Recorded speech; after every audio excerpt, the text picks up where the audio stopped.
Welcome, everyone, to the First Team NFL Draft and College Football Podcast. Another great interview edition. Everyone knows who follows this channel. And first and foremost, hit that like button, subscribe, 5-star reviews, all that good stuff. You know that I absolutely love being able to dive in to some of the top football players in the entire country. And it doesn't just go FBS, Group of Five. I mean, we've had the Gregory Rousseaus on. We've had the J.C. Horns on, of course, in the past. But I've also had on the Jeremy Chins and the Kyle Duggars and the next great small school guys that you need to have on your radar from just a college perspective, but also NFL draft potentially in the future as well. And I wanted to bring on a player that I don't think a lot of people know yet, but they will very soon. And that's Hunter O'Connor, who is a star defensive end pass rusher out of Chadron State, who, if anybody has not seen what this young man was able to accomplish this past season, I mean, these stats are just absolutely silly, man. In 2022, 16 total tackles, 24 tackles for loss, 16 sacks. If you go online, you'll be able to find some of the highlights. I fortunately have been able to watch a lot of the coaches' film recently of Chadron and just really get a little insight into some of the talent they have, including Hunter. So, Hunter, welcoming you to the show, man, for that long intro. Appreciate you for hopping on, man. I know it's been a busy offseason and everything, but how's everything been going? And welcome to the show, finally. Thank you for having me on the show, Ryan. Everything's going good, so I'm ready for the fall. I love it, man. I love it. And I really was interested to just get into the background because obviously we'll talk about the season you just had and the season that you're hoping to have, obviously going forward into the 2023 season here. But I wanted to start and find out how you ended up at Chadron State. You are a Broomfield, Colorado guy originally, Legacy High School. Wanted to hear just a little bit into the brief recruiting background, I guess, of how you ended up where you are now. Well, the recruiting process for me was very long and stressful. Being small in high school was not easy to get college scouts to look at me. So I just kept sending my film out to each college coach I wanted to go to, or if I didn't want to go to them, I still sent them out to get the opportunity. So at the end of my junior year of high school, I only had one offer going into my senior year. So at that point, I was like, I really want to play college ball. I knew as a little kid I wanted to play college ball, but only one offer. I might be struggling a little bit. And I knew this was going to be a big decision in my life. So I just kept working, kept sending my film out. Going into the senior year, I got more coaches looking at me. I had more contact with coaches, but I still only had that one offer. At the end of senior year is when I got more looks and more contacts, but I still only got two more offers. One was including Chadron. So since my options were still open, I just decided to come up here for my official visit. And when I came up here, I fell in love. Just all the coaches, the players, just instantly, I knew I wanted to be here. The facilities were great, but the one thing that stepped to me was the player culture. This team is player led; it's not coach led. So that is one thing that very was mind opening to me. So that's the reason I came up to Chadron. Well, and for people that don't know much about the school, I mean, you guys have put out a lot of great football players, including Danny Woodhead, obviously, who's one of the best to ever come out of this. Well, the best probably to ever come out of the school as far as the NFL perspective. Can you talk to me a little bit, I guess, in your initial, I guess, impressions of Chadron? Like when you first had made contact, I guess, with the staff and they had really been reaching out to you, what was your initial impression of them? Did you know much about them? Like what was just kind of that initial impulse, I guess, about them as a school? So they actually reached out to me first, and when they reached out to me, I had no idea who Chadron was. It's a small town, but it's a small town that it's a football town. So since it's so small, everyone around comes to the football games. So I was curious. I didn't know really what it was like being from Broomfield, being from a big town. I don't know how much I would like the small town, but I love it. Well, and it has certainly worked out for you, and we'll get into obviously the season you just had. You've been a 2-year contributor to the team as well, so it wasn't just 1 year of production. You also had 7.5 tackles for loss, 3.5 sacks in 2021. Wanted to ask briefly though, because you are one of those unfortunate players that makes the transition to college during the COVID year, which I know probably was a pretty tough thing. How are you able to just kind of, I guess, maneuver and manage that? You know, not being able to play college football immediately and having to really just kind of jump through a bunch of loops and obstacles that first year. It kind of sucked, but honestly, it was probably the best thing for me. I don't technically you don't have to redshirt COVID year, so just getting that free year in college, weight room, school, practices, And we still had 4 games that year in the fall. I didn't play any of the 4 games in the fall, but we also had they allowed us to play 2 games in the spring or 2 scrimmages or whatever. So I was able to play with 2 scrimmages in the spring, and just getting those 2 games under my belt was very helpful, knowing the game of the pace of college and the size I'm going up against, or just how technique sound I need to be in order to be the player I want to be.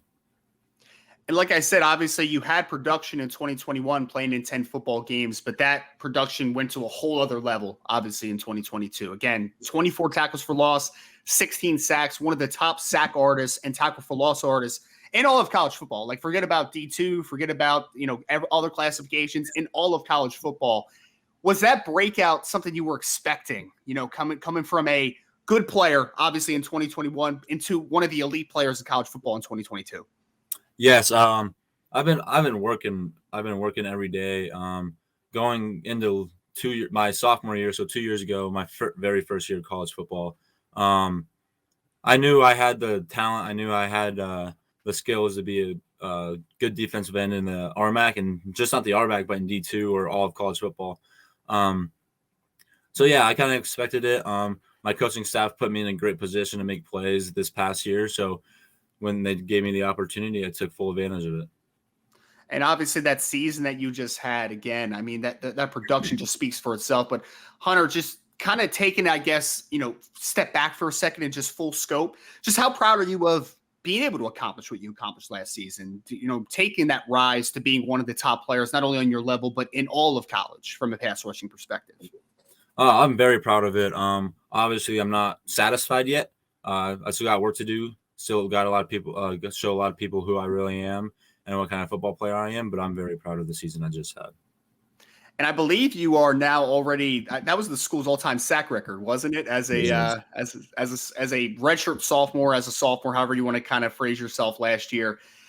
Man, only up from here, man. How have the expectations, I guess, increased this offseason? I mean, outdoing yourself, obviously helping to the team's success.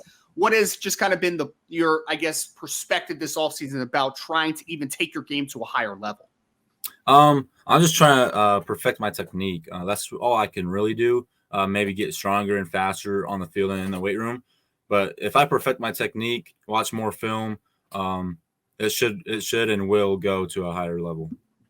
Can you talk, because there are a lot of high school players, college players that do listen to this podcast, and being maybe from a younger player's perspective, listening to this, what do you feel like has been the most important part of development for you? You mentioned film room a little bit. We mentioned physical development. You told me you gained like 5 pounds in the offseason already. So the physical development obviously is improving as well.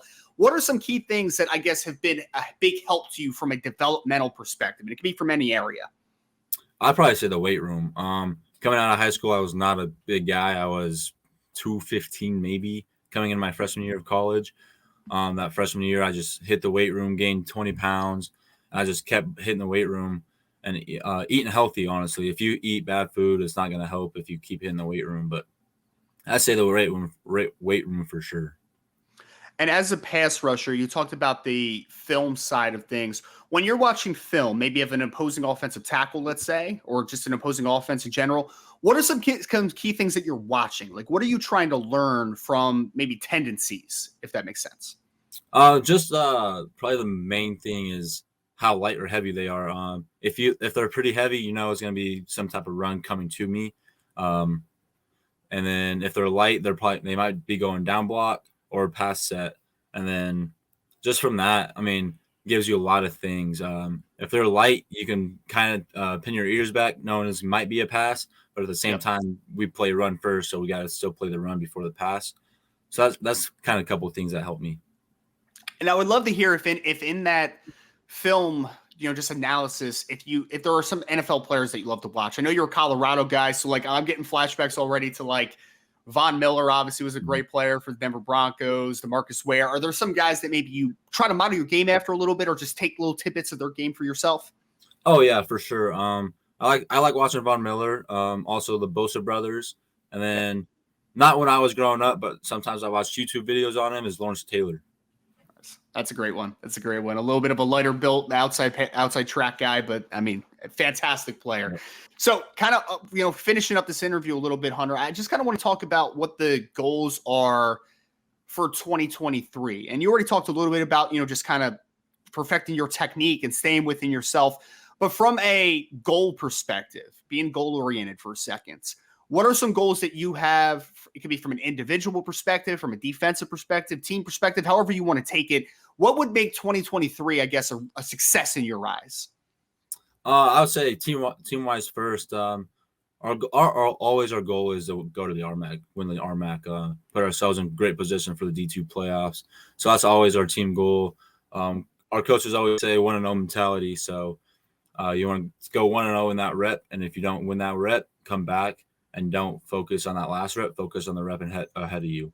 So that's our basically our team focus. Individual focus for me is obviously just to get better, perfect my technique. And then obviously I want to get all first team all conference, first team all region, first team all American, all that stuff, and just try to break more records. Just basically perfect my technique and show people who I really am. And I know before we started, I kind of mentioned already. You mentioned that you've had some physical games this offseason. My last question for you is just this past offseason. How unique was it comparative maybe to the last couple years, from a perspective? Because, again, you have a little bit of a different vantage point now, right? You're the guy with a target on your back a little bit. Every offense that plays against you this year is going to know who Hunter O'Connor is, right? Don't let that guy have 16 sacks again. So what has kind of just been your, I guess, perspective or just kind of your initiative this off season to make sure that you're maintaining and consistently getting better every day? Nothing's really changed on my, perspective on how offenses think of me.